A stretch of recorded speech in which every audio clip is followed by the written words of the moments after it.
Mahigit 5.7 milyon na halaga ng tanim na marijuana ang nadiskubre ng Police Regional Office Cordillera sa loob lamang ng isang araw na operasyon sa lalawigan ng Benguet noong Nobyembre 25, 2025. Batay sa ulat ng Regional Operations Division ng PROCAR na diskubre sa Barangay Takadang Kibungan ang 7 plantasyon na may kabuuang 28,070 fully grown marijuana plants na tinatayang nagkakahalaga ng 5,614,000 batay sa standard drug price.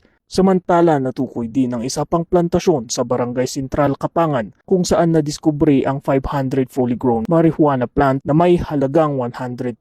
Naging matagumpay ang operasyon sa pamamagitan ng koordinadong aksyon ng Provincial Drug Enforcement Unit, Provincial Intelligence Unit, Provincial Special Operations Group ng Benguet PPO, Kibungan MPS, Kapangan MPS, 2nd Benguet PMFC, Regional Intelligence Unit 14 at Philippine Drug Enforcement Agency CAR. Agad namang binunot at sinunog sa lugar ang lahat ng nadiskubring tanim na marijuana. Patuloy ang investigasyon upang matukoy ang iba pang posibleng taniman sa kalapit na barangay at tukuyin ang mga individual na responsable sa iligal na aktibidad. Patunay ang seryeng operasyon na ito sa dedikasyon ng PROCAR sa pagpapatupad ng mas pinaigting na kampanya kontra iligal na droga sa rehiyon.